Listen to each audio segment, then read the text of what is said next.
We've got to get. Does he promote that? Yes, I think he does. I think he promotes, making sure that we can build the base, grow the base, and then the revenues of the government will continue to rise. But right now, if you tax it to death, nothing's going to happen. Do you know how he do that? Do I know how? Yeah. Oh boy, you are testing me. Well, everything that I've heard and understood is that he'll lower tax rates to try to broaden the base, to get more people to work, and by broadening the base, you'll have more taxpayers, and you won't lose revenues by that. And also, he's going to everything I've read and heard is he'll eliminate a lot of these tax deductions for wealthier Americans, so that they will maybe pay less in base tax, but they're going to not be able to hide around a lot of the loopholes. Bill Clinton just came out with a video saying that none of that would actually none of that would work. Well, Bill Clinton, when he was president, he was at the peak of the internet boom. I mean, the economy was just going gangbusters.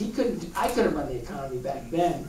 And he was able to work with Republicans because he was able to lower some taxes and raise some others. And he was a great communicator and a charming guy. And I love listening to his voice. He's great. But he was lucky during his presidency that he was able to, I think, really jump on a hot economy. Again, I'm here as just someone endorsing a candidate. I don't have all the exact details. Those are things that you should investigate. It's your vote. And again, you're going to hear a lot of people like me, that will endorse a candidate for their own reasons and from their own experience. When it gets down to all that, that's up to a lot of your, your elected politicians to kind of sort those things out. But the homework is yours. How are you feeling since you had surgery? Well, I heard that front page of People magazine had bigger skaters got young. Yeah. I have a unique collection of collecting life-threatening illnesses. I think cancer in '97, brain tumor in 2004, brain tumor in 2010. I kind of, on that side of it, I understand healthcare really well, and I understand the access to getting to the best people possible. So I've been really fortunate. I had chemotherapy, surgery, radiation, another surgery, 9 more surgeries to repair the first surgery. To have really incredible people, well trained with all the, with all the technology in their hands is really important. And a lot of what I see in the direction of healthcare right now is putting that at risk, and that's another thing I worry about. Probably time for one more question, then y'all can take pictures and. Right there. What has been your favorite moment of this campaign so far? I guess the first debate.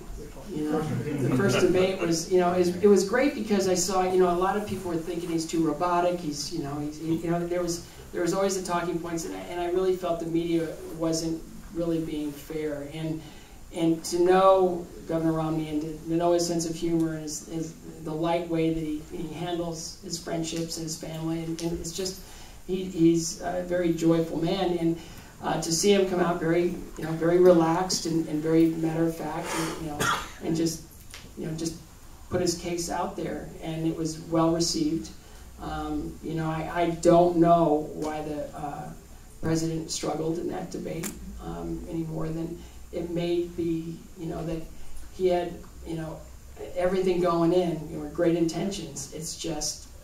Being the President of the United States is a hard job.